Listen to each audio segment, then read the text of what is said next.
तस्मै श्री गुरवे नमः। श्री श्री राधा दामोदर भगवान की जय। जगन्नाथ बलदेव सुभद्रा महारानी की जय। सीताराम लक्ष्मण हनुमान की जय। श्री श्री गौर निताय की जय।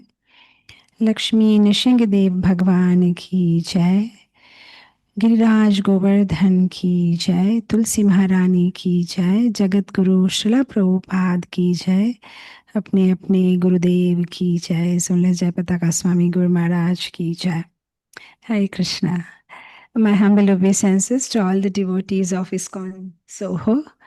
I'm so happy to be here today at your forum. I was there, I think, last year, physically there at your beautiful temple and had the beautiful darshan of the deities. The atmosphere there is so wonderful, and the devotees are all the more wonderful.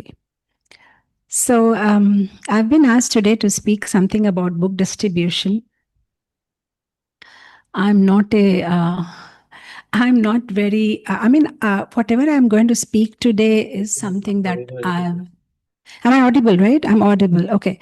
So whatever I'm going to speak today, of course, is not my realization. I will just share what I've heard from others because practically I haven't done much book distribution hands-on. I don't have an experience of doing it. I've done other services in the temple. I've done book distribution, but I haven't been like the A grader in book distribution. I'm just an ordinary person struggling. And so I don't know because how you will be taking my class today, because honestly, I want to speak what I'm doing. But this is one line of seva, which I'm not very expert in. I mean, especially because in India, the women don't go much out on the streets and do book distribution or speak to some absolutely stranger and do any kind of book distribution. I've done book distribution in the temple. Somebody has to mute. Okay. Somebody has to mute the others. So I've done book distribution in a closed atmosphere in the temple, in a Sunday feast program, or maybe at some place where we had our stalls. But I haven't done something which the book distributors just go out of out of your comfort zone and walk right in and start talking to the strangers. I haven't done that much. But however, I appreciate how they do it, and personally in my life, I became devotee not reading Srila Prabhupada books, but reading about Srila Prabhupada from Prabhupada Leela Amrita. So that's how I got into Krishna consciousness, because I was so impressed by his personality. So sometimes it's a Bhagavatam and sometimes it's a book Bhagavata and the person Bhagavata. For me, it was this person Bhagavata and his life which inspired me so much, because I came from a Vaishnava family. So we were Krishna devotees, but we were only chanting Shri Krishna Sharanam Mama. And then, of course, Prabhupada came in my life. And then from Shri Krishna Sharanam Mama, I went to Hare Krishna Maha Mantra. So I was just like, when I was just trying to gather my thoughts of what to speak this evening for me and morning for you, was everybody in this world wants to be happy. That's the nature of the soul. Anandamayo bhashyat. We are all part and parcel of Krishna, and Krishna is always jubilant, and our nature is also to be happy always, but we don't know how to be happy. And the scriptures let us know or tell us how to be happy. So we are happy because we are following Srila Prabhupada and we are reading scriptures, and we should pass on this happiness to others. So we should share, because Prabhupada said in one line, if ISKCON has to be described, he said, chant Hare Krishna and preach Hare Krishna. That's all ISKCON is all about. So we shouldn't be selfish, and whatever this nectar of devotee association that we got, or whatever this nectar, this beautiful community that we got, we have to go out and share it with everybody in whatever way possible, either inside your temple, distribute books, or meet people, or in ebooks, or by WhatsApp, or by in there are hundreds of ways. I can imagine maybe 30, 40 years back, the only way to reach out to people was to actually physically go and approach them. Otherwise, what is the way you connect to new people? And now, of course, there are so many ways that you can connect to people, but the essence is somehow connect to everybody out there in whatever way possible, and somehow try to get them connected back to Krishna. Bhagavad Gita, in the Bhagavatam, it says that when Krishna left to back to his world, Gnana, Karma, everything is gone, but very kindly Krishna sends the Puranas. He sends this knowledge so that we all can be relieved from this darkness of this material existence, and get that knowledge by which we can go back home, back to Godhead, where we belong to. I'm just reminded of one pastime of Srila Prabhupada, where he was walking somewhere in some city which is very cold, and the temperatures go below minus 30, 40 degrees, and there is somewhere an ice layer formed, and Srila Prabhupada takes his stick and he tries to beat that ice, break that ice, and the moment he does that, there is this liquid water below, and Prabhupada says, this is my job, because we are all covered by that layers, just like the water was covered with ice layers, we are also covered with Maya. And Prabhupada said, that's my job, to break that illusion of Maya. And Prabhupada is a person who could do it. And now, since Prabhupada is not here, how will that continue? So Prabhupada has given his books. So Prabhupada said that I'll never die. I'll always live through my books. And now our only job is that we can't break those layers, because we ourselves are covered with those layers. So the only thing that we can do is we can connect people to Prabhupada, so that Prabhupada can break those layers in their heart, just like he's trying to break the layers in our heart. And now, since Prabhupada is physically not present here, the only thing that we can do is to connect Prabhupada's books to people, because Prabhupada is a pure devotee, and Prabhupada always said, what will your 2 or 3 minutes of speaking do? Give them a book. So when they come in touch with Srila Prabhupada's direct Vani, that's the greatest gift we can give to somebody. Now, I'm just reminded of Vishwanath Chakravarti Thakur's commentary, where he says that, one should see, actually it says in the Bhagavatam that men and women should be very careful while associating with each other, because it's like fire and butter, and wherever there is fire, the butter will melt. But Vishwanath Chakravarti Thakur says that it's more dangerous to associate with people who are associated or who are attached to the opposite gender. So it's actually very dangerous to associate with the opposite gender without proper etiquette and restriction. But it's more dangerous to associate with somebody who is attached to the opposite gender. Similarly, he says in the commentary that it's actually very dangerous to associate with Krishna, because the moment you associate with Krishna, you'll go crazy in his love. Rupa Goswami has told that in many of his Padyavali and bhajans, that how if somebody sees Krishna one time in the bank of Yamuna under that Kadamba tree, and they will go crazy for him, and they will leave their family members and relatives. So if you love your family members and relatives, don't see Krishna in that moonlit night. And then Vishwanath Chakravarti Thakur says, but the most dangerous is to associate with persons who love Krishna. So to associate with somebody who loves Krishna is the most dangerous thing to do, because association with Krishna himself is dangerous, but associating with devotee who loves Krishna, Bhagavad Sangi Sangasya, finished. They will immediately remove all your material desires, and they will purify you, and they'll take you back home, back to Godhead. So we know that Prabhupada is that Bhagavad Sangha Sangasya. That example is Prabhupada. That devotee, is Prabhupada. Prabhupada is the most dangerous person in this entire world, because he loves Krishna. So if anybody comes in association with Prabhupada, finished. Their material life is finished. Even if they want to continue their material life after this, is not possible. So now, how do we give a chance two people to associate with this most dangerous person in the entire universe, that is Srila Prabhupada. And that is possible only by his books. So even though Prabhupada is not here physically, he is there. His association is there via his books. So the only thing that we need to do now is to somehow or the other get people connected to his book, give them a chance to hear his Vani, to touch his books, give them a chance to stop doing sinful activity, give them a chance to stop their future births, give them a chance to experience Krishna, give them a chance to hear about Krishna, give them a chance to associate with the pure devotee of Krishna, that is Srila Prabhupada. And that is possible only when we distribute Srila Prabhupada's Vani, that is Srila Prabhupada's books. So I thought today I will share a small acronym of what happens when we distribute Srila Prabhupada books, how it benefits us and how it benefits people around us. So this acronym is SHARE, sharing Srila Prabhupada books, SHARE, share.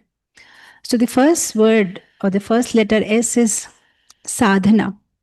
Just like we do chanting, 64 limbs of bhakti, we do chanting, hearing, circumambulating tulsi, reading, worshipping, so many things we are doing.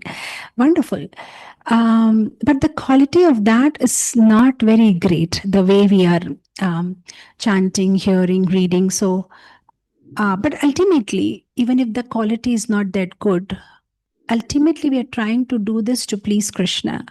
But Krishna very easily and in a shortcut way has told us in the Bhagavad Gita 18.68, 69 that he is very pleased if we preach about his glories, or if we preach this transcendental knowledge to others. So Krishna has already given us a way, because the whole point of doing sadhana is to please Krishna. And Krishna already tells us that he is very pleased when we preach about his glory, when we preach about this transcendental knowledge, this Gita's knowledge, if we share it with others, he's very pleased. And he says, nobody else is more dear to me than one who is preaching about me. So already Krishna has given us an indication that what is going to please him. So why not we start working in that direction when he already gave us the hint what he's going to be happy about. So the first thing is this is sadhana. When we are going out there and distributing books, whether inside the temple or outside or wherever, in whatever situation, this is also a sadhana when we are connecting people to Krishna. And this is part of Navavida Bhakti, because Navavida Bhakti is Shravanam and Kirtanam, Smaranam. So when we go out and do book distribution, we are doing Kirtanam. We talk about Krishna, and Smaranam, we think about Krishna. And then, to actually go out there and do distribution, you also have to read yourself to sell whatever you're planning to sell. At least you should know what is there in the book. So you do Shravanam and Atmanivedanam, because you have left all your false ego and you are there trying to convince some strangers or somebody out there that please take a book of Krishna. And Pada Sevana, you are just moving around and trying to go different places and distribute books, and there is no difference between Krishna and Krishna's book. There is no difference between Gita and Krishna. So you're actually doing Vandanam, because every aspect of Krishna consciousness has its own way by which we can worship it. For example, prasadam we eat, books we read, deities we worship, holy name we chant. So one way of doing vandanam or one way of doing archanam for the books is to actually read them and preach about them and share it with others. So this one seva of book distribution covers all the aspects of Navavidha Bhakti. Book becomes our friend. Bhagavad Gita becomes our friend, because when we are out there book distributing book, there is nobody but us and those Gitas, and we start talking to them. Come on, I have to sell them. I have to do this. I have to somehow get them to this person out there. So you have, and then again your dependence on Krishna increases. So there is Sakyam, Atmanivedyam, Dasyam, all aspects of bhakti when we go out there and do book distribution. And sometimes, of course, devotees come and say that I want to do book distribution, but I don't know how to do it, or I'm not that pure. I mean, I myself am trying to become devotee. So how do I convince somebody? Because, whenever we talk, when we are doing it, we can talk it, very confidently. But when we ourselves are practicing devotees, how will we get that confidence of convincing somebody, come on, take this and it'll change your life? But we may not be 100% pure, but at least we are connected to somebody who is 100% pure. We are connected to this parampara, which is 100% pure, authentic. What we are giving is 100% pure. We may not be, but what the product that we are giving is 100% pure. So, and this is something like, I mean, in a temple also on a Janmashtami, you may be distributing some sweet rice. It's not that you have cooked it. You may not have sponsored it.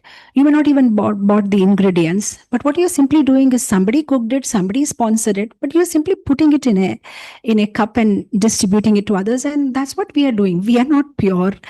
We are still practicing, but that's all right. But what we are giving is 100% pure. And what we are giving, that is 100% pure. So there's no harm in, being confident about whatever we know and just hand over that book to others. But the only thing is, when we are doing it, we also need to be connected, because this is something that goes like this, like we connect new people, and then we don't lose our connection and keep getting nourished and then keep nourishing others. So it has to be like this, because if it's only like this, then slowly it will become ritualistic and we won't get that impetus to do it, and we won't be able to do it successfully. So it has to go like we keep nourishing ourselves and take all the nourishment, shravanam, blessings, keep our sadhana together, and then keep passing it on to others. So the first thing is sadhana. While trying to distribute books, we also sharpen our Krishna consciousness. That is, we can cut the trees, but we also have to sharpen our axe on a regular basis. So we do our sadhana and shravanam properly, and then the book distribution happens in a proper way. See, services cannot always be exclusive or very immersive. There are two kinds of services that we do in Krishna consciousness. One is immersive and one is inclusive. So you cannot always sit in front of the deity and focus on Krishna. There are so many engagements that we have in this world. So we have to have a harmonious blend of immersive and inclusive sadhana. So there are times in a day where you are completely focused on Krishna and you are immersed. You have turned away from the world and you are chanting your 16 rounds, you're doing your Vigraha Seva. And then there are times in the day where you have to turn your focus towards the world and do things that are required to do so that you can do immersive sadhana. So, and there has to be a harmonious blend of it. So when you go around and do book distribution, you are doing an immersive or inclusive seva, where you are interacting with people who may not be devotees, and but then you are somehow trying to bring them or connect them to Krishna, and both kind of services are required. So and also even when we are like, we have taken initiation and we are trying our best to be, good devotees, it's not always possible to only engage in actions that are connected to Krishna. There is always times which we have to engage in something that is not Krishna conscious, or rather, it's not anti-devotional, but it's not devotional also. Like you may have to go on your job, you may have to engage in different things, but when we read scriptures or when we connect others with scriptures tell us or give us tips to have a life where we can be conscious of Krishna even in those things which make us unconscious of Krishna. Because there are so many things in our life which may actually take us away from Krishna. But when we are reading scriptures, they make us or they teach us or they give us tips on how to be conscious of Krishna, even in those situations which are 100% trying to make you unconscious of Krishna. So we have to get that knowledge and we have to pass that knowledge to others. So we have to share this knowledge of Gita's, because bhakti is not about detachment or attachment. It's basically about engagement. Somehow or the other, use all your senses in serving Krishna or doing something that is connected to Krishna, and somehow pass on our life. And at the end of this life, we go back home, back to Godhead. So that's the whole purpose. So anyway, we have to somehow or the other please Krishna, because at the end, it is Krishna's discretion by which we will go back home or not. Because our path of Krishna consciousness is path of grace. We can't do it by great sadhana. If we are going back home, back to God, it is going to be only by Krishna's kripa. And that kripa will come when we do good sadhana. So unless and until we really work hard to please Krishna in every way, we won't get his kripa. And of course, whether he'll give his kripa or not, he's independent Swarat. That is his decision to make. But at least if he sees that we are sincerely trying, there is every possibility that he will show his mercy on us. I always like this example that His Holiness Radhanath Swami Maharaj was once giving, that there was this one Babaji Maharaj in Radha Kund, and in those days in Radha Kund, there was to be some tigers or lions just come to drink water. So this Babaji Maharaj used to be very careful. He used to have his big, a lathi, stick, to drive the tiger away. So one time Radhanath Swami Maharaj asked him that, don't you have faith on Radharani? She will protect you. What your small stick is going to do to ward off to drive away the lion or the tiger. And he said, I know that. Ultimately, it's Radharani who will protect me, but I just want Radharani to know that even I am trying. I mean, she will protect me, but even I'm trying. I'm working hard. It's not that I'm like, okay, you do the job. No, even I'm trying. So ultimately, of course, it's Krishna's discretion whether we'll go back home, back to Godhead, or what's going to happen with us. But at least we are trying. So, sometimes people say that preaching Krishna consciousness is a selfless service, but actually it's a selfish service, because the goal of our life is to go back home, back to Godhead. But we don't have that much capacity to do it independently. We always want people around us. We want that support. We want that inspiration. We want that help. We want to do it together. So to do it together, we'll have to make people around us Krishna consciousness. And to do that, we'll have to distribute books, somehow bring them to the temple, give them prasadam, connect them to Krishna, so that people around us are Krishna conscious, and that will inspire us to continue our Krishna consciousness for the longer and stronger. Because Bhaktivinoda Thakur says, Ekaki amar nahi paaye bal, Harinama Sankirtan. Alone we can't. We will lose it. In Bengali, there is one very famous folk song. It says, Ekla chalo, ekla chalo, ekla chalo. If nobody is coming with you, you walk alone. But the problem is, you can walk alone for short distance. But if you want to walk longer, then you'll have to have association of devotees. I remember some time back, many years ago, I was doing Govardhan Parikrama, and devotees were walking very slow. So I thought, if I walk with them by evening, it will happen better. I start walking a little faster. So there was 2-3 Matajis with me, and we started walking faster, and the other people were coming slowly. And just after some time, another devotee and another devotee, they all started slowing down. Then it was only me and one Mataji. And then we walked more faster and more faster. At one point, I was like, how many kilometers more? And then she said something. And then I thought, oh my God, I can't do it. And then again, I started walking. Then again, and then at one point, my mind started disturbing me, saying that you're going to get tired. And then tomorrow you'll have a pain in the leg. And then you have a program at Hyderabad. So, forget about those devotees. They will take rest after this Govardhan Parikrama. They'll happily, in 2 days, they go to Vizag and take rest. But there is a rest for you. You'll fly to Hyderabad, from there this program, and then you'll fly there. So, and anyway, you come every year. And anyway, it's not compulsory. And anyway, it's not that you have to do Govardhan Parikrama. And anyway, it's about heart. From heart, you have that faith and love for Krishna. It doesn't have to be expressed physically by walking. And anyway, I don't have any such desire, or it's not that I have asked something. Or anyway, there are many ways to serve Krishna. Oh my God, such wicked and silly and so many arguments my mind gave me and convinced me that I don't have to do this Govardhan Parikrama. It's okay if I don't want to do. And anyway, Prabhupada said to Dhananjaya Prabhu in London, first health, then seva, then, first health, then sadhana, then seva. I have to take care of my health. Oh my God, mind gave me 101 excuses not to do Govardhan Parikrama. So I stopped. I was just 5 kilometers away and I told, it's okay to do in auto also. So it's all right. So we just got an auto. I sat and then we finished up and I went back to the room.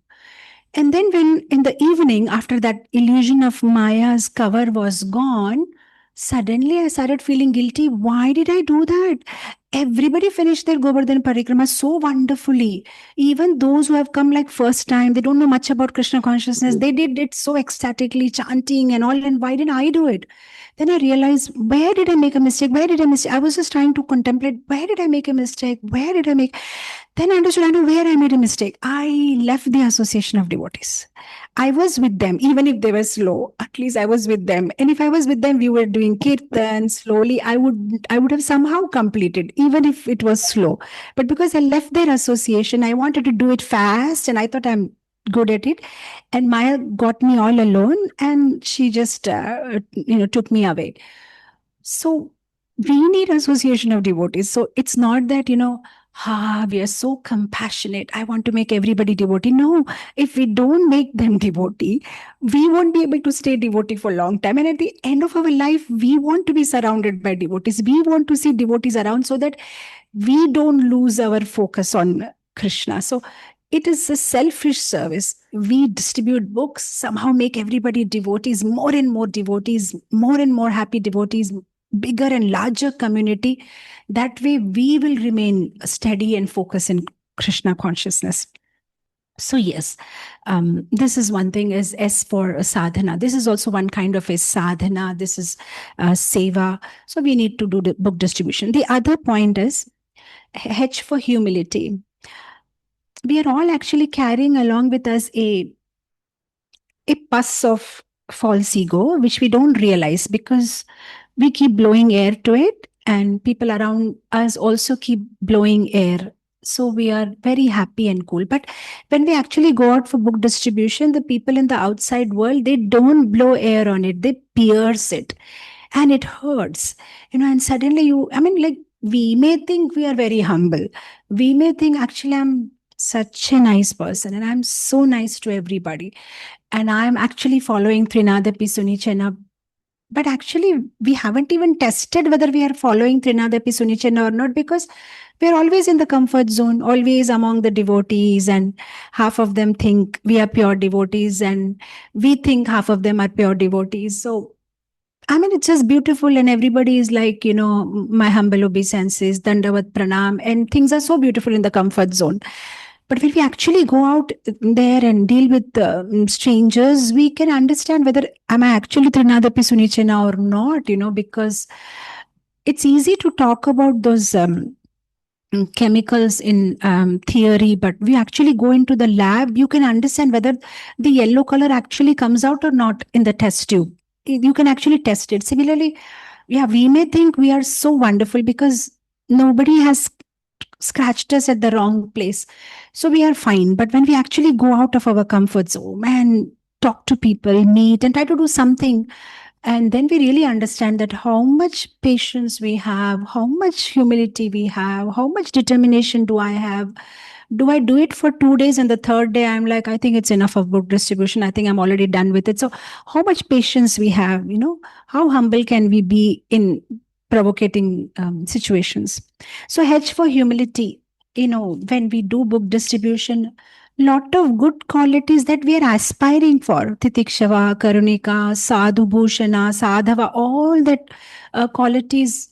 I'm not saying that if you start doing book distribution tomorrow, you will become Titikshava, Karunika. No, you will realize that all those qualities are which stage in my life.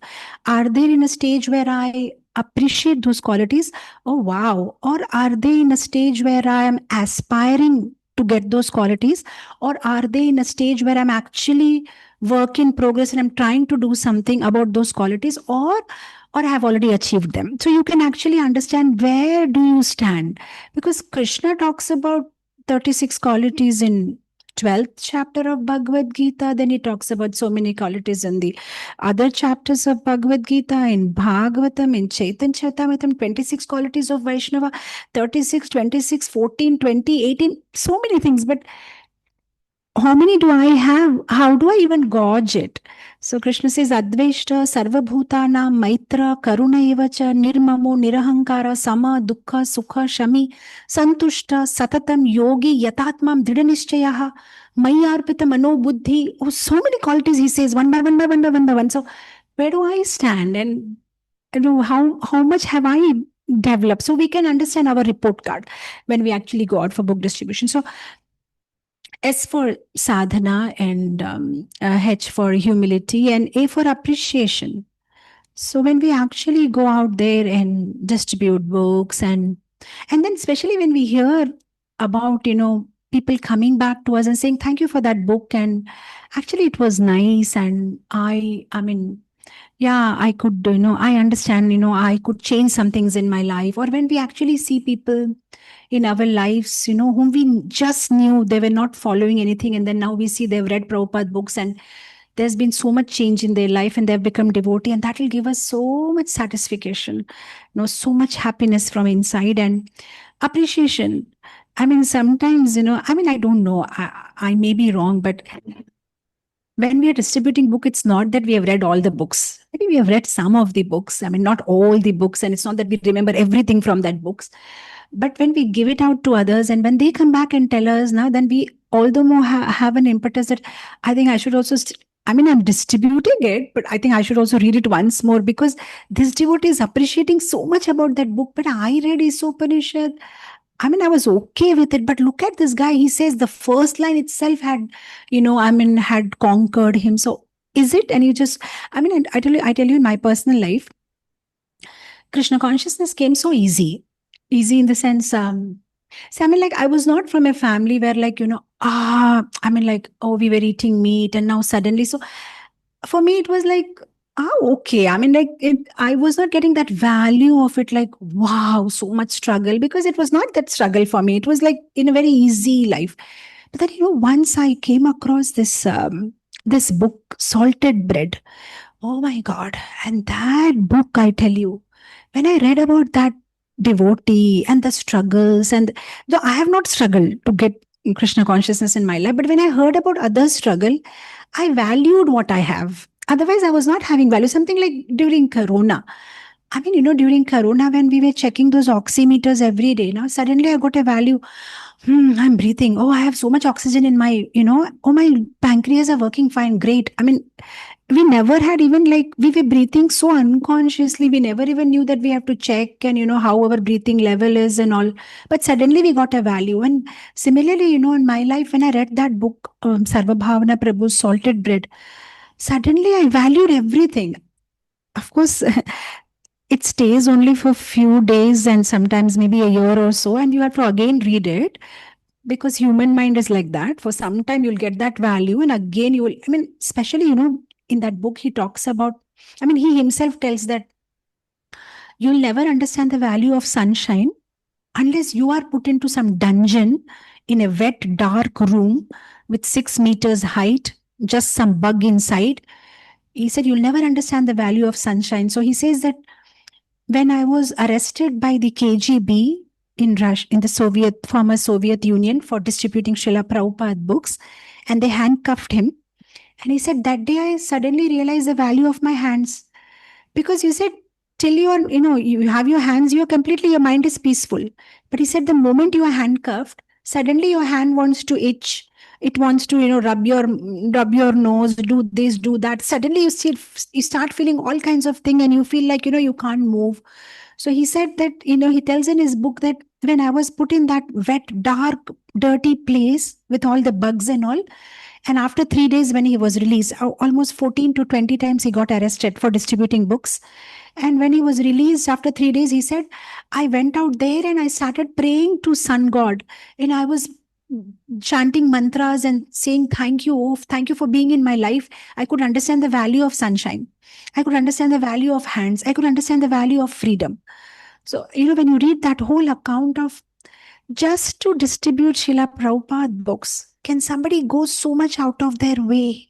The way they were beaten, the way they were, when he talks about the way they were put in those labor camps, because after being arrested for 14 to 20 times, finally they put him in a jail, and in that jail, he's with, several other devotees, some 3 or 4 of them had got arrested. And what kind of life that they had in that jail. And the beauty is, in spite of all that inconveniences that they faced, they said they will not stop preaching Krishna consciousness. They'll not stop distributing Srila Prabhupada books. The only thing the KGB officials told them that sign the paper, go ahead and practice Krishna consciousness at your house, dance and jump in the air and chant whatever you want to do, but don't distribute it to others. Don't talk about it to others. And they said, no, we can't stop. Because they said, what you're asking us to do is completely opposite of what Chaitanya Mahaprabhu has asked us to do. Chaitanya Mahaprabhu asks us, Jare dekho tare kaho, Krishna Upadesh. Whomever you see, talk about Krishna. And you are saying, don't talk about Krishna. You are saying, don't distribute books. No, we can't do that. And they were giving them injections. They were put in psychiatric hospitals. And sometimes, he tells in his book that when they were giving injections, those injections were, so heavy that they will start feeling very cold. They'll start covering themselves, or sometimes they'll feel very hot. They'll start taking out their clothes. All kinds of things would happen. And they would simply ask them only one question: tell us, where are those machines? Tell us, where are those machines by which you are printing this books? Yes. Prabhu, do you want to try pickle? We have 2 types of pickle. Yes. Okay. So they would simply ask him that, where are those machines and how are you printing the books? That's all. Tell us. And they said, what machines? We don't know about any machines. And they were tortured. And the book is called Salted Bread because in the jail they get only meat, and they are devotees. They don't want to take anything that is not offered to Krishna. So they used to simply get some 3 loaves of pieces of bread, and those bread were so hard to swallow. So they used to put some salt on that bread so that some saliva is created in the mouth when eating those bread. And those bread cannot be eaten because they were, when you squeeze the bread, some water used to come out. So they had to first make the bread a little bit hard. So they used to put it on the window and keep it there for 3 days. So by the 3rd day, the bread becomes black and hard. Then they put some salt and eat it. And the other fresh bread they give, they again put that bread on the window so that gets hard. And then they wanted mala bag. They want to chant, but there is no beads there. So they made that bread hard, used some sugar on it. And after that, they cut those breads and make them round into beads. And then they removed some threads from their socks, and with those threads they sew it and made it into a mala, 108 rounds mala, which is made up of bread. And when I heard that, or when I read that, I suddenly had value of my mala bag. Oh, my mala, I have mala, and imagine we are not that inspired to chant, and here is somebody in that situation makes a mala out of bread and chants. There is no mala bag. So, with whatever is available, because in the labor camp, they had to work in the, sewing machines and all. So whatever is available, with some handkerchiefs that they had, they made into mala bag. With the bread, they made mala. There is no kanti mala. There is no tilak. So with the toothpaste, they put some tilak. That kind of life. And when I was reading that, suddenly I got appreciation. Oh my God, I have a tilak. I can wear kanti wherever I want to. I have a mala bag. Oh, I'm that kind of situation. And especially he talks about his friend Sachisuta Prabhu, and who was also an amazing and number 1 book distributor in Russia, and how he was tortured very badly for 2 years inside that Russian jail, and he got tuberculosis, and he left the body just 2 months before his release date.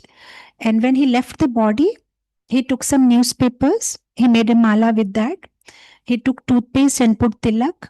He asked his fellow cellmate to shave him and asked him that keep some hair here, the tuft there.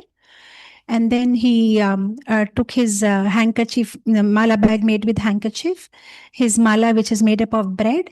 And with one hand, he had his Panchatattva picture, small one. And he sat in a lotus form and he was chanting Hare Krishna. And that way he left his body. So imagine when we hear about, so many sacrifices that devotees made. I mean, what they did in the 1980s. Today, Russia has maybe 400, 500 centers, lakhs of devotees. But few devotees had to sacrifice.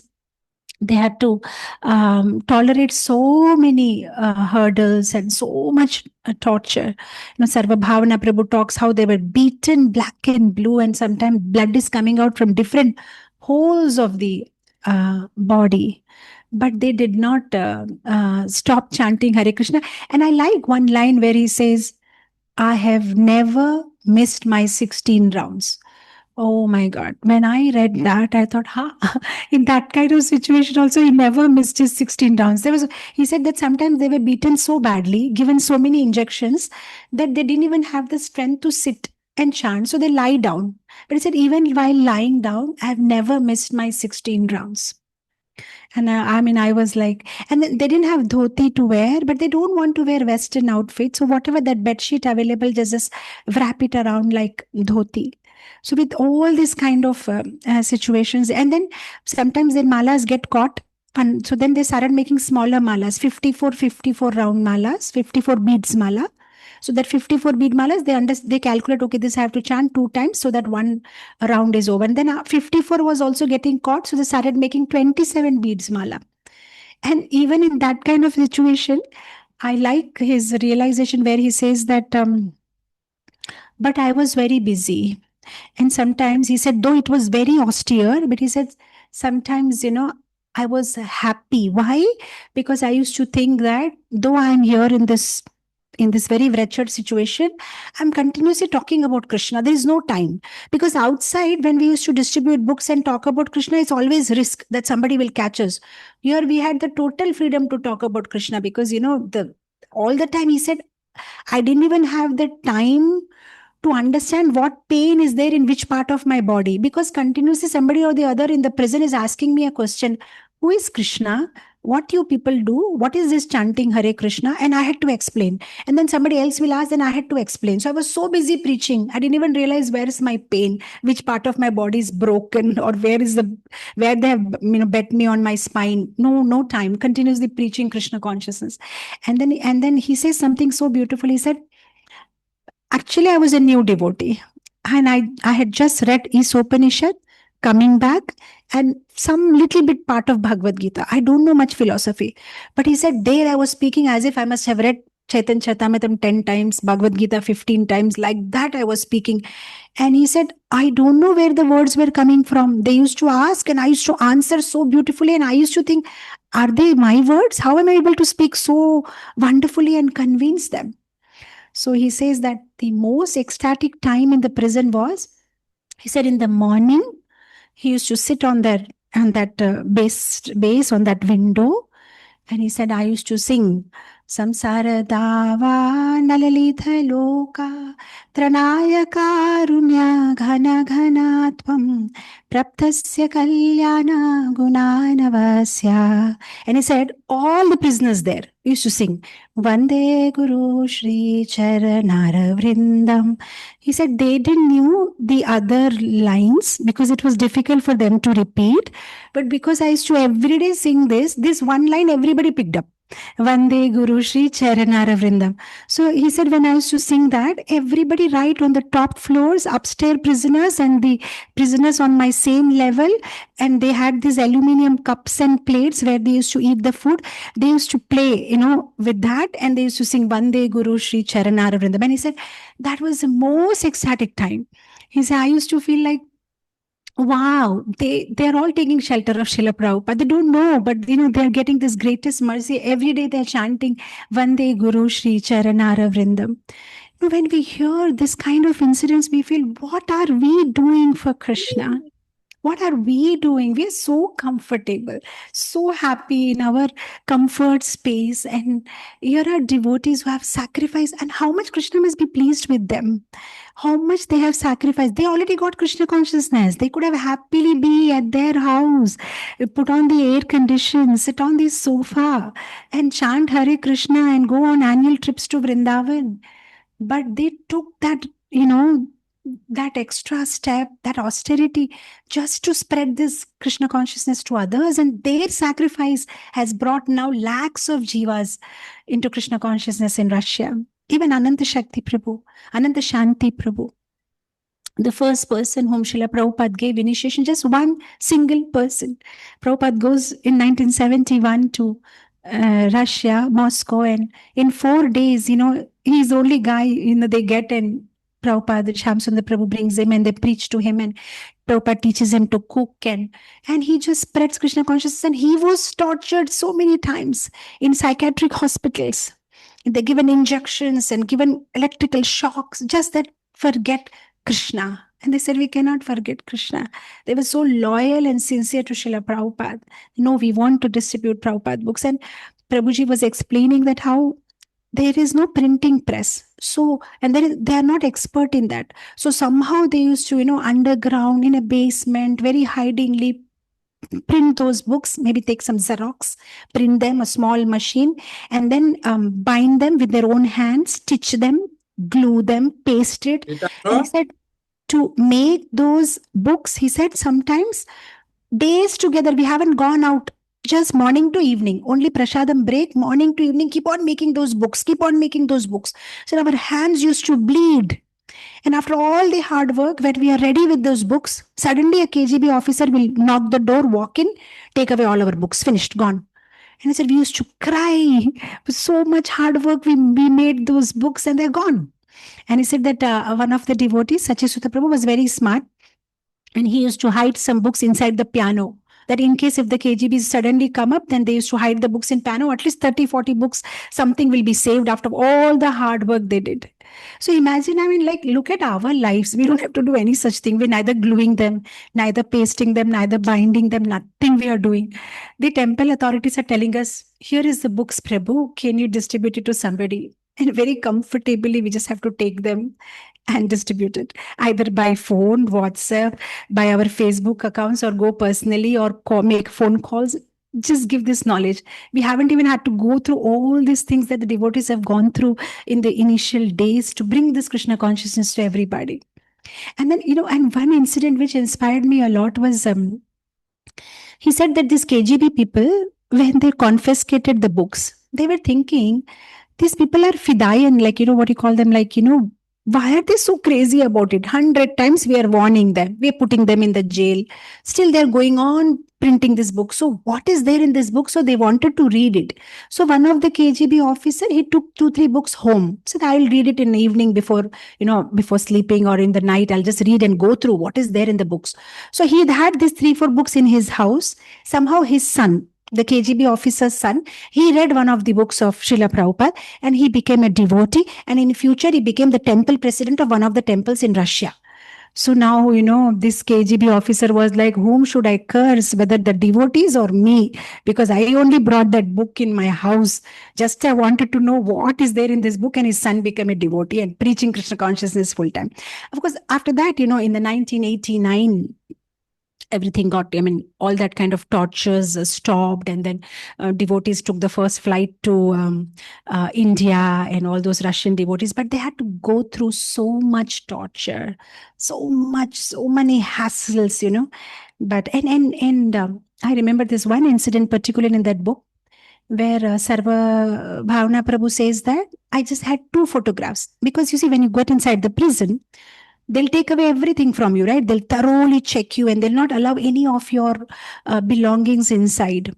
So everything is there, gone. But, there were these 2 photos, thin photo of Panchatattva and his Guru Maharaj. So he was praying to Krishna, please, they should not find out, because that were there in his coat pocket and they did not find it out. So he could actually get those photos inside in the prison. And now every day he used to look at Panchatattva and chant and all that. So the other prisoner to whom he was preaching, because they didn't stop preaching in the prison. They were making everybody devotees inside the prison. So there was one other prisoner, he got very attached to Panchatattva. So when they were, sometimes they used to just move them from one cell to another, one place to another, so that they cannot, they should not preach, right, and make others devotees. So when they were shifting him, so this prisoner, he asked that, since you're going, can you give me that Panchatattva picture? And Sarvabhauma Prabhu said, no, I cannot. That's my only, he says that day I realized that value of that one picture.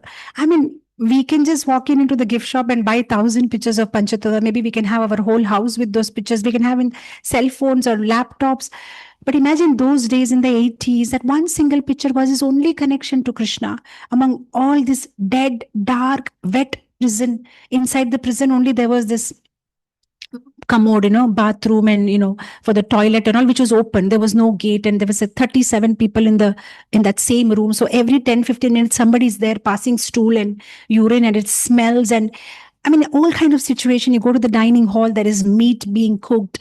In all that, the only connection that he was like having that Panchatattva picture, and somebody was asking him that, can you give it? And he was a little bit reluctant. And the another Prabhuji, Advaita Acharya Prabhu, who was there in the next cell, said, Sarvabhauma, give it. Give it to him. He said that you have Krishna in your heart, and somebody here is asking you Krishna, give him, and he was so reluctant to part with it. When we hear all this, we understand, oh my God, people in this world want Krishna. Are we giving? Are we ready to give? We have become so selfish and so comfortable in our own life and so happy and cozy. We're not even thinking that people, the jivas here, they've been taken. I mean, all of us jivas have taken birth so many millions of times, and very rarely will somebody get that privilege or opportunity to know about Krishna, to hear about Krishna. And imagine, Krishna is so kind, and the Guru Parampara is so kind that they're ready to make us an instrument in doing that, in connecting the soul to Krishna. But are we taking that opportunity? Are we utilizing that opportunity? Or we are just cozy and comfortable in our own cocoon? So we get appreciation when we hear how these books have made so much impact in people's lives. This Prabhuji was sharing that how Sarvabhauma Prabhu, he himself was a drug addict. In the 1982, he was in the army.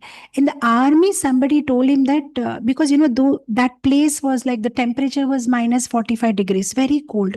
So somebody in the army told him that this mantra is very nice. If you chant, when it is hot, you will feel cold. When it is cold, you will feel hot. You will be saved from your, from the school climate. And he didn't bother about, whether it is a Hindu mantra or a spiritual mantra. He thought whatever works to get rid of the cold, and he tried it. Okay, I will chant Hare Krishna. That's all. That's the only connection. First time he got introduced to Harinam.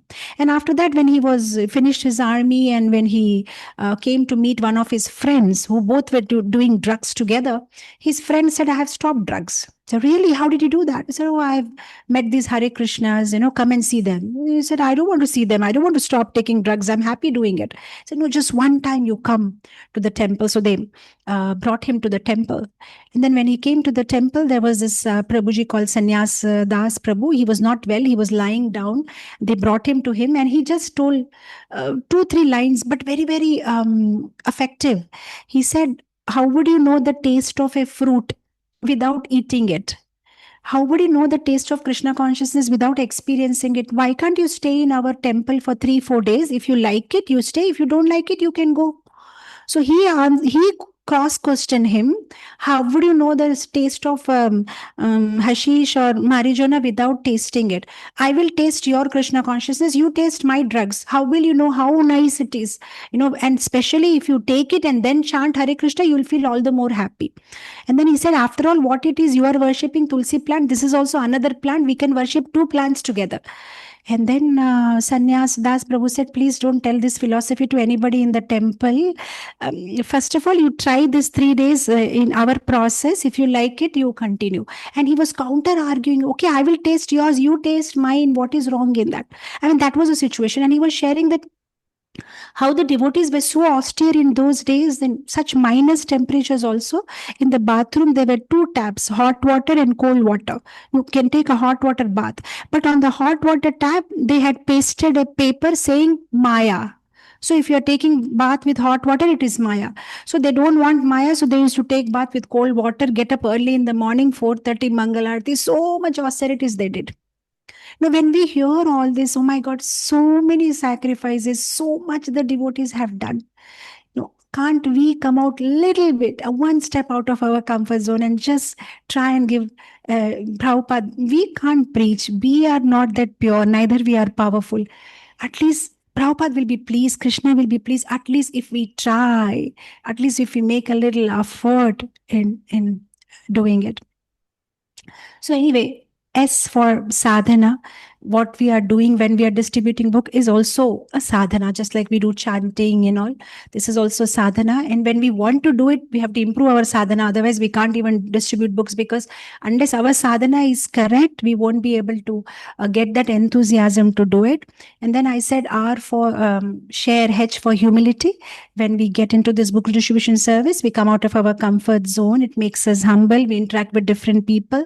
And then I said about appreciation, when we hear about others and their realizations and how they got benefited in front of our eyes, when we see how their lives are changing, and then we also get all the more appreciation. Just like when we hear about Sarva Bhavana Prabhu, the next time you see your mala bag, the next time you won't be worried that is my mala bag matching with my sari. You won't be worried about that. At least I have a mala bag, I have a bead, I have a kanti, I can chant Krishna's name, and nobody's going to beat me black and blue just because I chanted Krishna's name.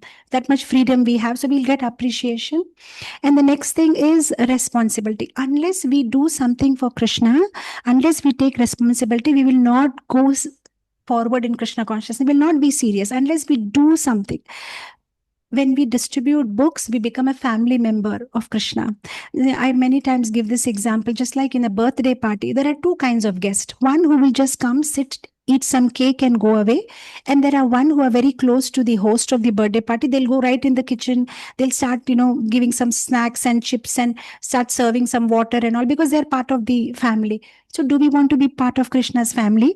Then we will not be somebody who just visits the temple and do darshan and ring the bell and come back, eat something in Govindas and then just go back home. If we want to be Krishna's family members, we'll be out there distributing books and getting others to Krishna's birthday party, getting others to that, being the one of the host of the birthday party. So we don't want to be guest, we want to be host, we want to be member of Krishna's family. There is this very beautiful verse in Prahlad Maharaj pastimes, in the 7th canto. I just want to read that verse for you.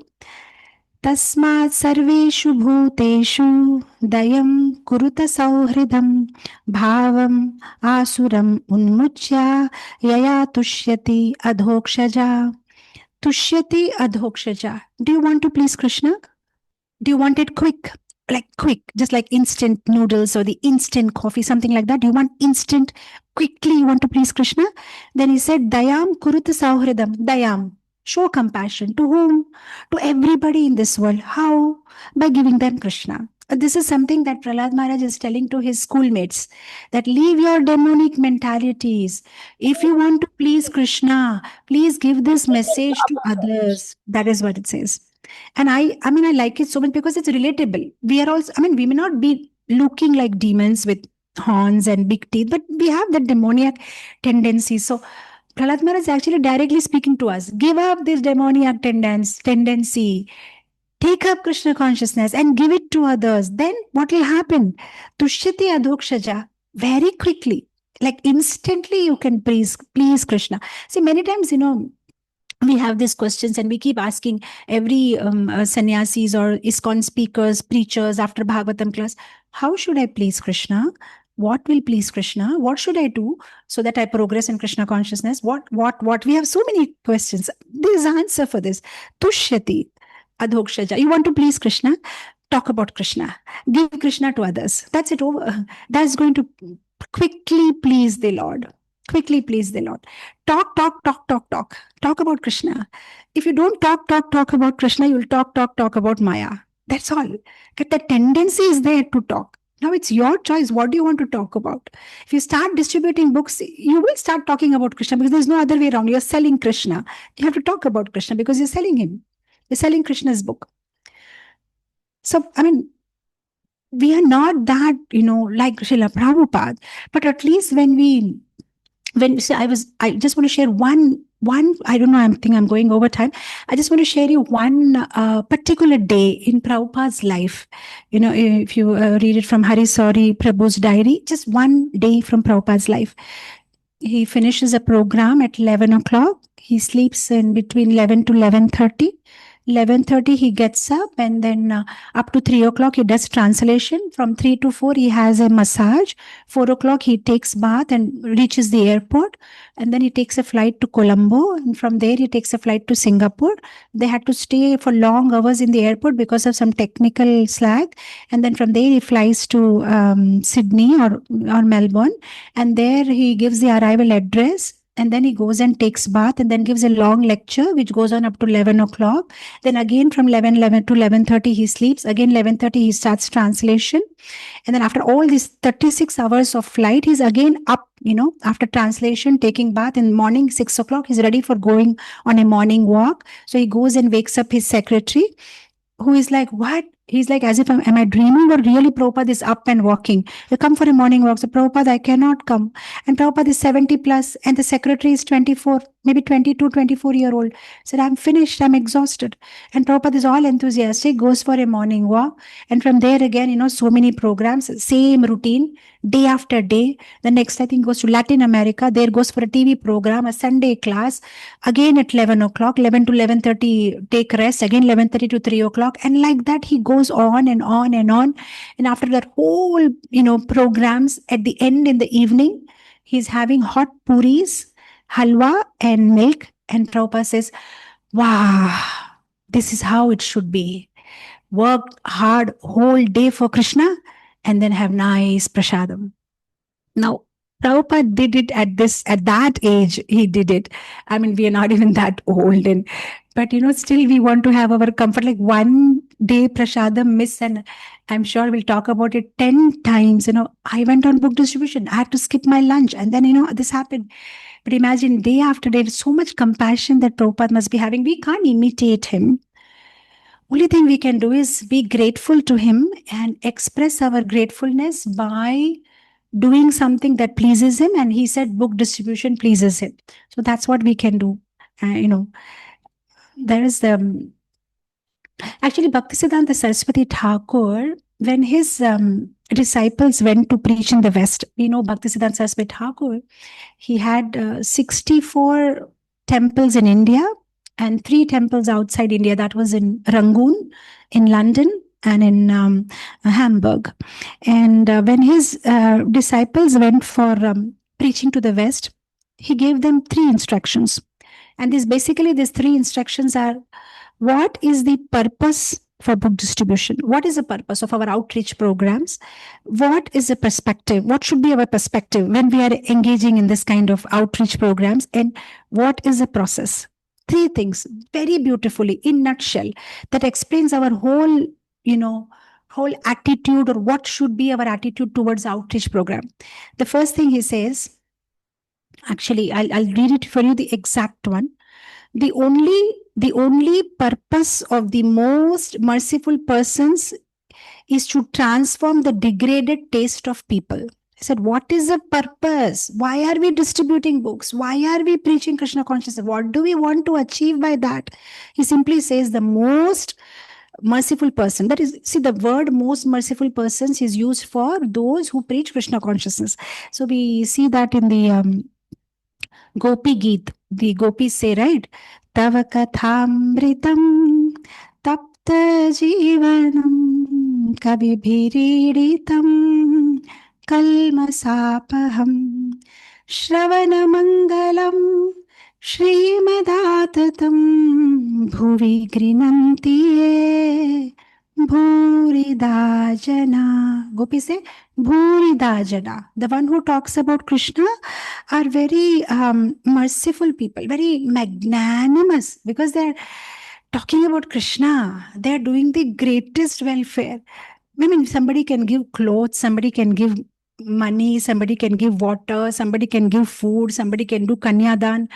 But to talk about Krishna is the greatest charity when you're giving Krishna, access to Krishna to somebody, because now there will be no more need of money, water, kanyadan, food, and clothes, because it's all over. We'll go back home, back to God. So that's why they're called Bhuridajana. They're so magnanimous. So here, Bhaktisiddhanta Saraswati Thakur says, these magnanimous people, these merciful people, what is the purpose behind outreach? They simply want to transform the degraded taste of the people. We are all degraded. Our taste is degraded. We are always like a pendulum from sattva, rajas, tamas, jumping here and there with all kinds of lower tendencies and lower taste. So what happens? What is the purpose of this outreach? We cannot take away somebody's taste. We can only transform the taste. So when we give them Krishna consciousness, when we give them these books, then their lower taste gets transformed to higher taste. That's all we are trying to do. Because everybody has something bad in them, and then everybody has something good. We have to give up the bad, but we cannot give up the bad without the help of the good. So what we are simply doing is just transforming. For example, let's say somebody has a taste in music. Oh, I like to hear music. So we just have to transform it by increasing or expanding the ambit of bhakti. Okay, you like music, fine. Then you hear this music, which will connect you to Krishna. You like rock style. Okay, we have a rock band also in ISKCON. Okay, you hear like this. So we just expand the ambit of bhakti and give them that taste of Krishna. So that they can transform their lower taste and get the higher taste. And that's all is the purpose of this.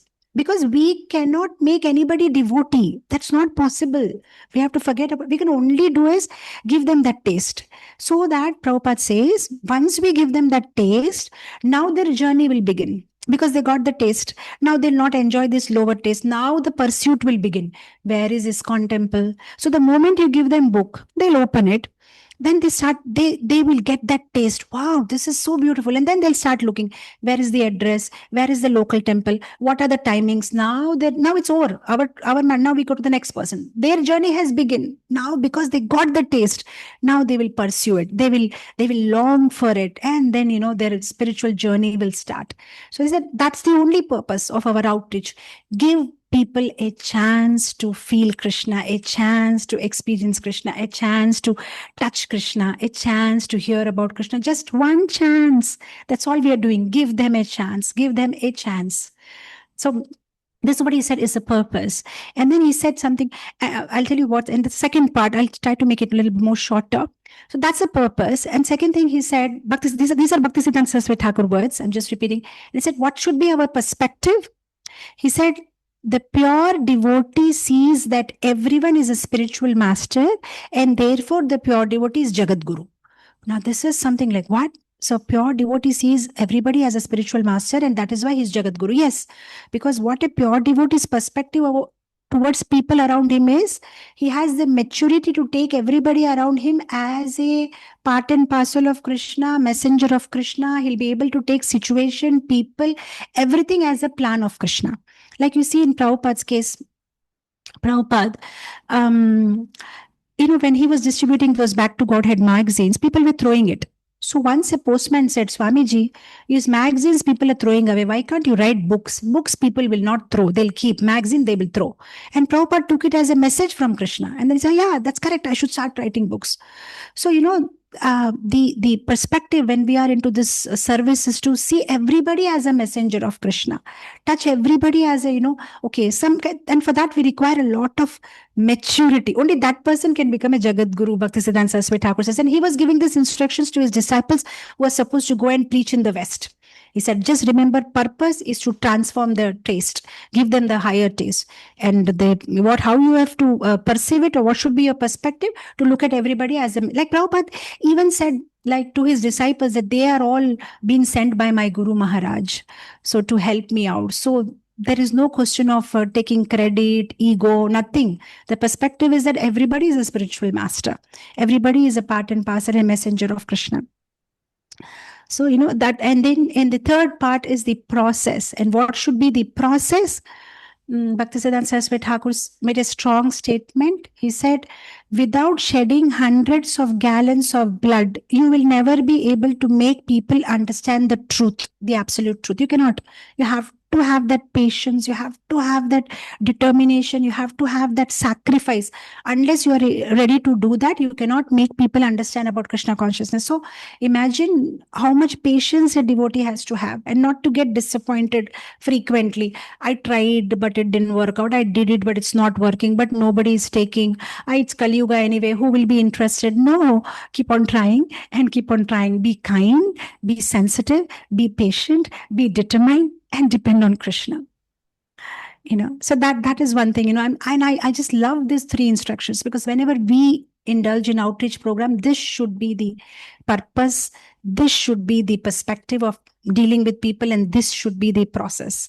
Patience. We have to give up our judgmental attitudes. We have to give up our the way we announce, label people. He's like this, he's like that. No, just be patient. Everybody is a spiritual master. Everybody is like, the ripe mango and the raw mango. Everybody is Vaishnava in making. Just the time is separating them. So give them that chance. And be patient, be nice, be sensitive, be kind.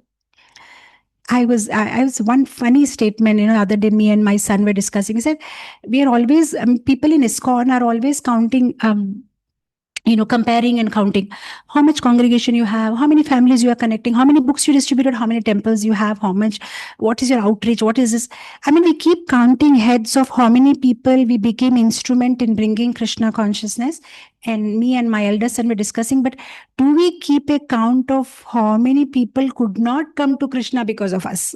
There may be so many people who could not come to Krishna because of us, because I didn't go for that program that day. I didn't give out that book, whereas there was an opportunity for me to distribute. I didn't do that. I didn't behave in a kind and sensitive way. And that is why one Jiva lost an opportunity to go back home, back to God. So I was telling him that maybe we should have a count of that. How many people didn't come to Krishna consciousness because of me, because of my laziness or procrastination, or, okay, I'll do it tomorrow or something like that. So we are simply counting how many we could bring in. So there's so much to do. So we have to be kind and sensitive. Bhaktisiddhanta Saraswati Thakur said, understand the Desha, Kala, Patra. Oh my God, Bhaktisiddhanta Saraswati Thakur were so amazing. I was reading somewhere that when the head of the state of Bengal came to visit them just to please him, he had his sannyasi disciples wear Western outfits. He would go to any extent, because he understands that the whole point is that somehow or the other, reach where they are, and from there take them to Krishna consciousness. Sometimes somebody is on a different page and we are on a different page and we want to make them devotee. It will never happen. They are somewhere. First of all, we have to reach where they are, and from there take them to where we want them to go. So at least they should be able to relate to us. Like, I don't know, somewhere I read that in one place, one church had been taken up by ISKCON, and Prabhupada said, move the deities to some other place and let people come in with shoes, because they were reluctant to remove shoes, and Prabhupada wanted to, talk about Krishna to them. So they were so very practical and so very patient, and they were ready to go to any extent to somehow or the other connect people to Krishna. In fact, Prabodhananda Saraswati makes a statement that if you find somebody very materially well established, then go ahead and pay obeisances to him and glorify him, and then tell him, stop your nonsense and come to Krishna consciousness. But first, reach where they are, bring them on the same page, and then from there, take them where we want to take them.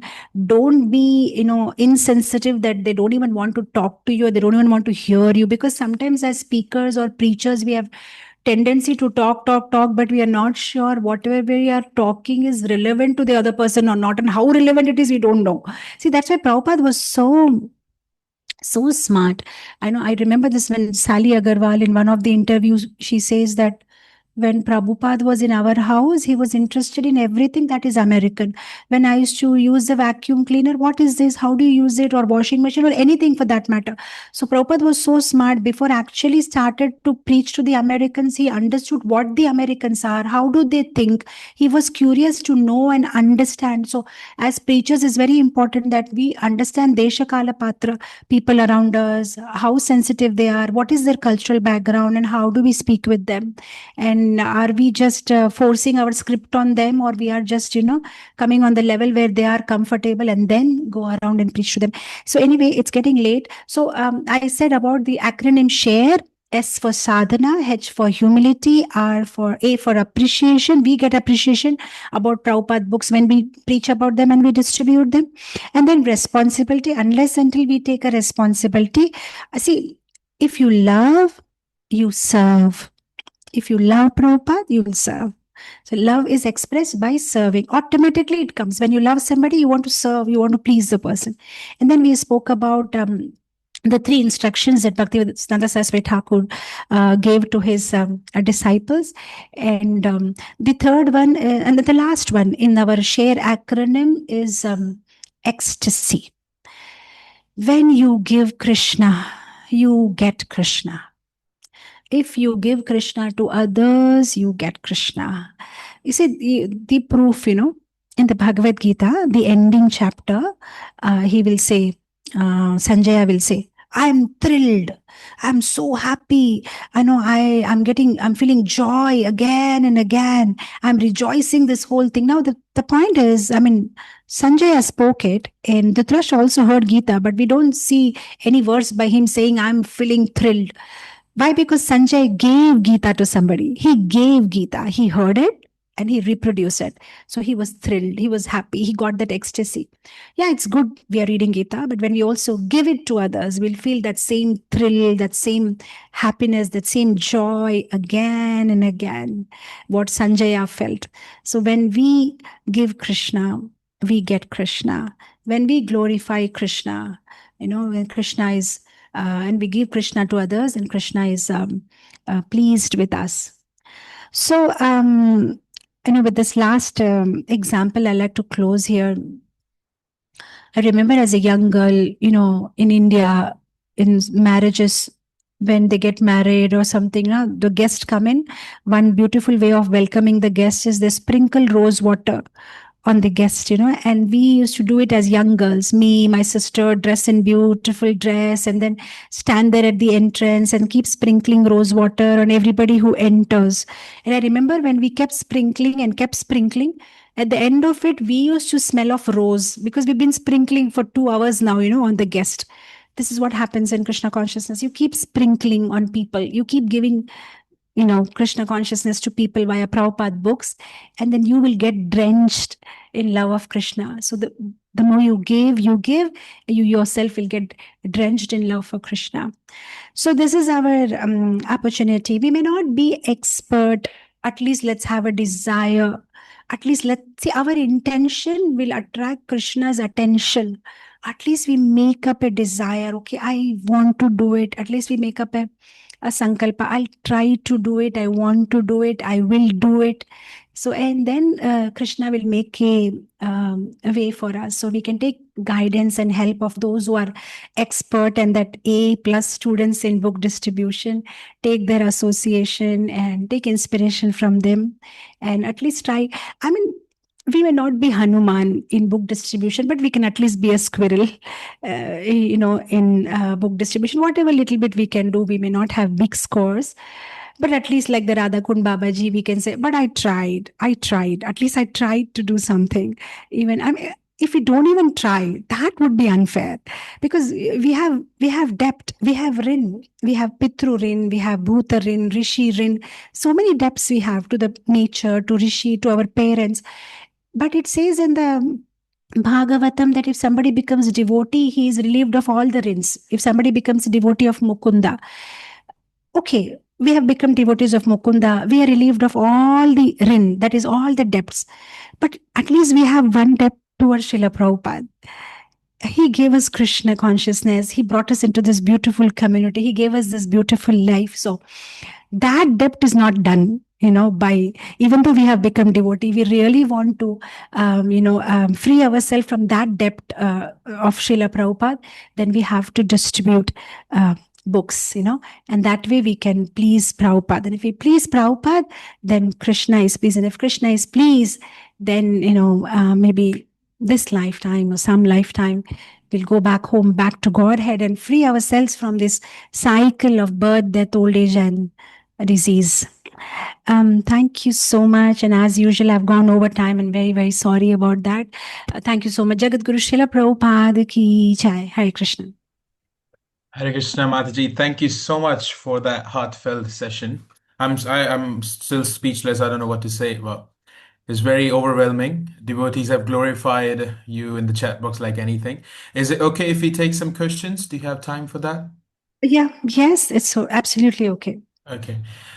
So the devotees, I would request if you have any questions, you can turn on your mic or put in the chat box. If not, then we can continue.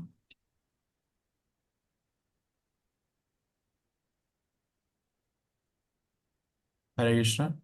Any questions? I think we've got a hand raised. Krishna Prabhu. Yeah. Rasa Nava Prabhu. Hare Krishna Maridana. Thank you, Maji, for your wonderful session. It enlightened us in a lot of extent. In fact, I was looking at for the acronym as well today, because normally whenever we hear your lectures, you nicely engage us in understanding through an acronym. Even it can be a prayers which you used in the past, like push, and we always follow that. And today I was about to ask the same question, and coincidentally you covered the same acronym I shared today, where it was very, very helpful for us to understand. So one question I have, Madhuri, like yesterday we all been to central London on a street distribution, and when we were trying to even stop people to talk, they were so busy with their shopping, going around places that they didn't even we didn't even get a chance to stop. Most of them we tried, but some of them are very, very difficult. So, and also we heard that everyone has got a Paramatma in their heart. Is there any way, Madhuri, one can connect to other person through Paramatma, at least to make a connection with them or start a conversation with them? Because yesterday, out of 100%, it was very, very challenging even to stop a person and even to start a conversation, even for 1 second, because they were so much busy. So is there any way, Madhu, you can help us how we can connect through Paramatma from one person to other person, so that at least we can start an engagement, with the other person? Yeah. Okay. I understand your question. You said that when sometimes a person stops, you give them a Gita, then there are some hope and some chance, because, it's 3:1 ratio. You want he should take the book. The Paramatma in your heart wants he should take the book. The Paramatma in his heart wants he should take the book. So it's 3:1. 3 people want that he should take the book, and 1 person, he has to decide whether he'll take a book or not. So that I understand. It's okay, because at least he has touched the book, taken the book. At least he has seen Prabhupada or Krishna picture or whatever, and then he gives back and walks away. Okay. And then, of course, we also, keep praying to the Paramatma in his heart and Paramatma in our heart. Please make him take the book, make him take the book. And if it doesn't work out, we can't do anything. So at least there is a little satisfaction that he touched, like Prabhupada said, right? If somebody just hears one time Krishna, or one time just looks at Krishna and says, you are Hare Krishnas, then his spiritual bank account starts. His bank account is open. Now, when he will deposit the money, that's his problem. But at least we could open a bank account, because people have accounts in Maya's bank, and we were instrumental in opening another account in Krishna's bank. But your question here is, what if they don't even stop? If they stop, at least you say Hare Krishna. But if they don't even stop, you just like Prabhu, Prabhu, and then they just walk right past you. So where does that, keep us? Like, what am I contributing, or what way I'm contributing if I'm not able to even stop a person, because people are so busy in their life? So my take on that, if I was in your situation at that time, what I would do is that every time I'm trying to stop somebody and the person just walks away, I'll just keep the person in my prayers. That's it. That's one. Of course, there are 2 things. That one is on the level of prayer, and one is on the practical level. Practical level, I would start thinking about what can I do to get people's attention. Like, I don't know that, out there in London, what would be the way to attract people's attention? I'm sure you'll come out with something creative which can make people stop and watch you, or if there is some kind of a presentation or dance or some guitar or some music or some kind of a game or some kind of a free gift, or I don't know what all. That is a practical part of it. But like all said and done, on the prayerful level of it, I said is that we just keep them in our prayers, So whoever it is, you just chant one time Hare Krishna, Krishna Krishna, Hare Rama, Rama Rama, Hare Hare. And I just dedicate it to this person because I couldn't even stop him, and he lost the opportunity. He's almost there, getting a chance to touch Srila Prabhupada book, and he didn't even touch it, and he left. So it's so sad that, so much Purva Janma karma must be accumulated that he is not even getting the chance to touch Srila Prabhupada books. He's just walking right past it. So we can just like Janak Maharaj did. One time that he chanted, I'm not saying we are on the level of Janak. It's not a comparison. I'm just giving an example. Like how Janak Maharaj did when the people in Narakaloka asked him that, stay back, because you are so pious. The breeze that touches your body, when it touches us, we are feeling relief, at least temporarily, from this pain. Then Janak Maharaj said, I'll stay back in Naraka. Then Yamaraj said, you can't stay back in Naraka. Then he said, how do I relieve all these people? Then Yamaraj said that one time early in the morning, you had chanted Ram, and that so beautifully you had chanted. If you give the fruit of that chanting, all the people in Naraka can go back home, back to Godhead. So Janaka Maharaj gave it. So similarly, we are not that pure like Janaka Maharaj that our Hare Krishna chanting can send somebody back home, back to Godhead. And we are still struggling here. But what we can do is we can dedicate this one mantra for him. Just like, sometimes we do it for others who are not able to chant. So we just say, okay, I chant this Hare Krishna Mahamantra for this person who didn't even get a chance to touch Prabhupada books. And that way we have prayed for this Jiva. So it's not always about books. It's also about, how many people saw us in Tilak. Even that is also helpful, because when they see us, sometimes we are quite popular, these Hare Krishnas. So at least for a fraction of a second, he must have remembered these Hare Krishnas, or maybe not remembered, or maybe just seen us, maybe just saw the book in our hand, maybe not even seen the book. But at least we can pray. We can pray. Out of millions of people out there in London, at least this particular soul, you prayed for him. That is also a great privilege. You prayed for him, keeping him in mind. Okay, I'm praying for this soul and dedicating this one mantra for him. May Krishna give him opportunity next time again. And meanwhile, the practical part of it, we have to come out with some creative ways. I don't know. I was just contemplating this morning that Bhaktisiddhanta Saraswati Thakur was so very practical, because in those days, people were very amused about technology, about science. So when he had these dioramas, 50% of the dioramas were connected to science and technology, and 50% dioramas was connected to spirituality, means something about Krishna consciousness. So that way he brought people in, and by the way, while watching those dioramas, they were watching Krishna concerned, Krishna-centered dioramas also. The same thing we see with Srila Prabhupada. The hippies were very much attracted to just dance on the road and do something which is very funny, or something that is not accepted in the society. And Prabhupada made sure that he had Ratha Yatra, where these people could dance on the road, and now they were escorted by the police. So whatever that lower tendency was, he converted them into a higher tendency. So they were so practical. So yeah, one way is, yes, we pray, and one way practically we'll have to find out some kind of a solutions of how to make sure that the people stop, or something that we can do which will make them amused, and they will stop and look at us, or maybe have fancy stalls or something of very interest which will drive their curiosity, that what are these people trying to do. I don't know, maybe sometime dressing in a different way, or trying to grab their attention. So that practicality we have to work out according to the desha, kala, samaya, parasthiti, and whatever. But yes, we can pray for them, and that way, how many people reject our books, that many times we have remembered Krishna. So along with the book score, we can also keep the score of how many times we could remember Krishna. Okay, this many times I remembered Krishna. Oh, Krishna, just pray to Krishna. I just hope it makes sense. Yeah. Thank you, Ravi. It was really, really enlightening. We'll definitely follow these principles. Madhava Kumar Prabhu, you have a question? Thank you, Prabhu, for the opportunity. And as I say, Mataji, Dhanwas Pranam, Jai Prabhupada. It was amazing. Totally inspiring. You made a reference to the book Salted Bread. You've inspired me to read it all over again. I have it here. and so many nectar drops. It was amazing. It was full of so many instructions. I know you claimed at the start that you're not a book distributor as such, but you've given so many tips. I was struggling to keep track of all the tips you were dropping, so I'm going to have to possibly re-listen to the recording to make a full summary. One thing that's not been said, and I would request if you could please give me the verse reference number that you quoted, Prahlad Maharaj encouraging his friends. If you could just drop in the verse reference, I'd like to try and memorize it.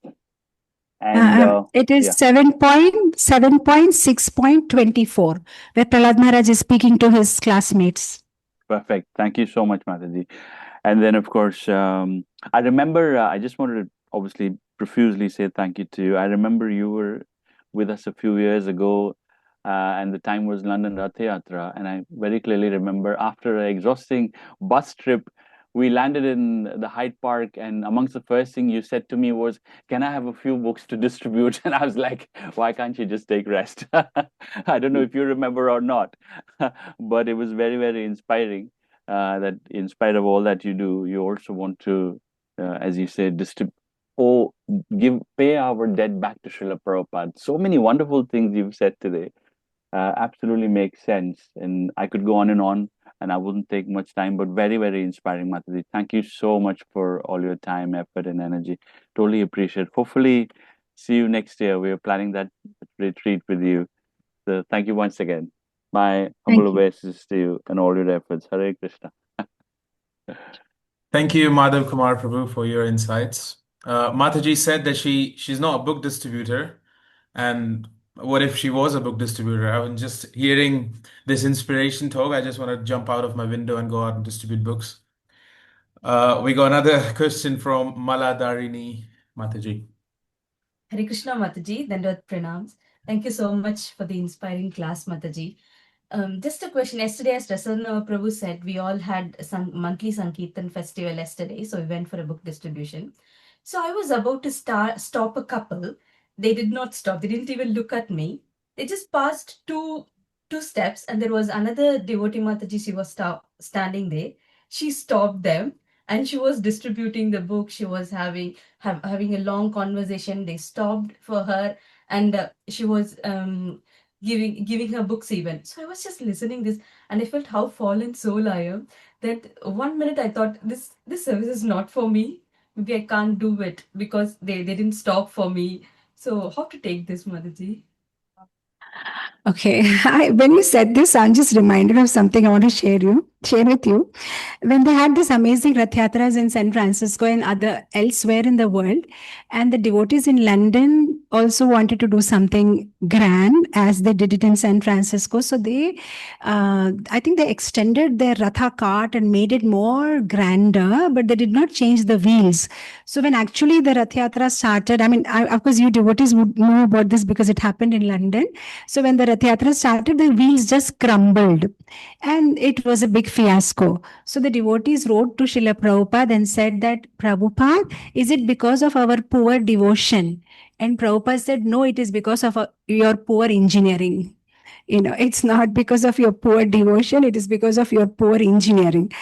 And, sometimes, I don't know, in ISKCON, everything we take it like, if I gave a class today and I couldn't be impressive, and next Sunday nobody turned out, it looks like I am not pure devotee. And when this devotee is giving class, then things are happening. Why? For everything we start gauging it or measuring it with our devotion or dedication or purity. Or actually, it's good because one way it keeps us humble and we'll try to improve. But sometimes it's just practical reasons, and it's not because of somebody else is a purer devotee than us.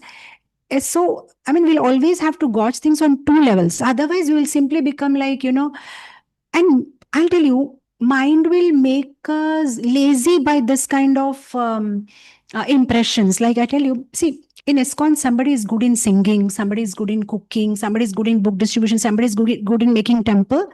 But our mind is very good in making us create excuses or making us seeing fault in others, making us, so our mind is very expert. It will always make excuses that he can do it because he's pure devotee. He can do it because he's senior to me. He can do it because he knows the language. He can do it because, the mind is very expert, in doing that. So we shouldn't allow our mind to make us feel like that, because if we feel like that, there are every chance of procrastinating or feeling less inspired, and also that will lead us to नहीं होगा, नहीं होता है मुझसे, I can't do it, so let them do it, or I won't be able to do it. No, so we have to actually dig and find out practical reasons why it happened. Like when I tried, it didn't happen. When she tried, it happened. So no problem. Now what I'll do is I'll stand next to her and I will see what is her way of approaching people. Maybe sometimes just the right word. I don't know where I was many years ago. It was in the year 1998. We were distributing books in Miami University. And there was one Prabhuji standing next to me, and whenever he was talking, people were stopping, and I couldn't. Then I understood that probably because of the Indian look, and then I was wearing sari, and he was a Westerner, so he had this, way of saying hi or something like that. The way he used to say, people used to immediately stop, and the way I say like Hare Krishna, and was not working out. Then I understood that no, I think I need to change my approach. Like I just have to. Maybe I can't do hi like him because he has his own way of saying hi or something. But then I was just trying to see what can I do better to stop people. So sometimes, it's good meditation to always think that, people are doing better than us because they're better devotees, but always that kind of meditation will give our mind excuses for not doing better. So we have to keep it sometimes in the parking and think about practical ways also, that why could she stop and why didn't I stop? So start analyzing everything right from the dressing. Was her dressing different, which would make people relate, or her style of approaching, her body language, maybe her facial expression, or maybe like, sometimes we become too grave, or sometimes we become too friendly. I have understood one thing in the West, people don't like too friendly people. I'm not generalizing a blanket statement for everybody West, but in some places I did have that experience, because I generally have that habit to have this big, half mile smile. And I've seen sometimes people don't like it, when you smile completely at the strangers and they feel something really wrong with you. So I understood that some places you don't smile like that. They prefer that you be grave. So is it like that? So start analyzing all that. At the end of it, if it doesn't work, that's Krishna's mercy. He just wants to make us humble. We take it for that. But yeah, efforts is still our jurisdiction. So we have to work on it. Result is Krishna's jurisdiction. So I wouldn't go into that. But efforts is my jurisdiction. So definitely I'll dig deeper into that and work on how can I improve my efforts, rather than just giving a statement that looks like she's, empowered by Krishna, and then closing all doors for my improvement. I don't know. Does it make sense? Yes, Mataji, thank you so much. Jai, thank you so much, Maladharani Mataji. Thank you so much, Nitai Sevani Mataji, for your amazing session. We are really honored to have you, and we'll love to have you again, physically in London as well, and on Zoom session as well. We are planning to do this every month now. I was just trying to announce it with the devotees as well. So I really thank you for taking out your time for us. And today we conclude the Sankirtan Sundays. We did this for the whole month, every Sunday, and today we conclude it with yourself, and it was amazing. And now we are all ready to get out on streets and touch the pavement and stop everyone and get debt free to Srila Prabhupada. Hare Krishna. Jai Jagat Guru Srila Prabhupada ki jai. Hare Krishna. Thank you so Hare much, dear Krishna. devotees, and please keep me in your prayers. Hare Krishna. Thank you very much, Fateh. Thank you very much. Hare Hare Krishna. Krishna. See you in London. Krishna Hare Krishna. Mataji. Thank you so much. Thank you, Mataji. Hare Krishna. Hare Krishna. Thank you so much, dear devotees, to be with us for the whole month. It was amazing. We had so many guests, and many of them are very rare to have, and somehow Krishna will, we were fortunate to have them with us. I would love to get some feedback I did it for first time, so I would love to get some feedback. You can put in the Sankirtan Sunday group chat or message me or whatever. I would love to take the blessings of the devotees. And also, I was thinking we can do it before MSF. We'll do it every Sunday, every month by next year. If that's something which devotees would like, we can get the guest speakers so we can get inspired for doing MSF every month. So just a Sunday before MSF, I was thinking we can do it. Also, in the near Gaur Purnima time, we will be doing Mahaprabhu's Mondays, where we will be talking about Chaitanya Charitamrita. We welcome everyone to that as well. So thank you so much. And I'm not very qualified to host everything, but somehow it happened. So Hare Krishna, I beg everyone your blessings and your mercy. And please leave a feedback. And we got a big goal to achieve this marathon. I pray to Krishna that we smash our goal. Hare Krishna. Thank you, Raj, for arranging us the meeting. Wonderful. Hare Thank you, bro. Hare Krishna. Thank you Thank so you, much Prabhuji. It was so good. Thank you. for arranging Thank this. you, Krishan Prabhu. Hare Krishna. Thank you so much. I've learned so many things from this fast Sankirtan. Haribo Gauranga. Hare you all. Hare Krishna. Thanks, Thank you Prabhu. so Hare much. Krishna.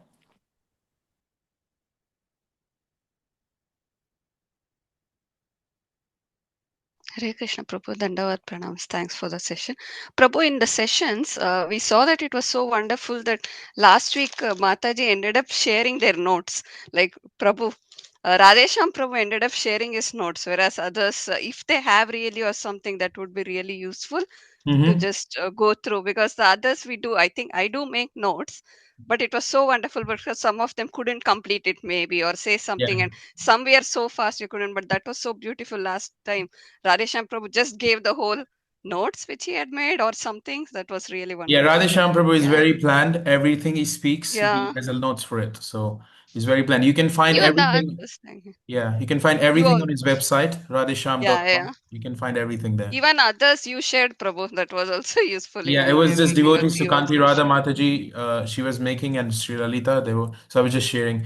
But I'm trying to get AI companion where we can get all the notes made from the session Yes, through Prabhu. AI. That And then even I saw that now it's there. I clicked inadvertently one day and I saw, oh yeah, we could use that. yeah, Yes, so Prabhu. I'll Thanks try a to do lot. that from next time. Thanks Thank a you lot. so much for coming to every Thank you. session. I will No, thank you. recognize It you was for really wonderful. I mean, each session has different things. For me, I really sometimes it's tough to go to temple or do there. But even in the first session, how Mataji told, even if it's COVID or anything, you can always do. Nowadays, there's so Yeah. many.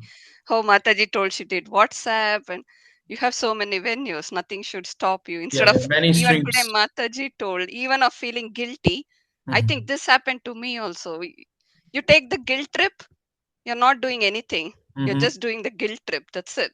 Yeah. So so instead of that, you have to take it positive and see what you can do to improve. Like otherwise, you're the, oh my God, I'm not able to. I couldn't go to Sankirtan yesterday. Oh, I should have. But instead of that, you focus. You have one more month. You do something about it. Yeah. Yeah. So that was really Sankirtan is nice. for everyone, and it's fun and Yeah. easy, and it can be done from anywhere.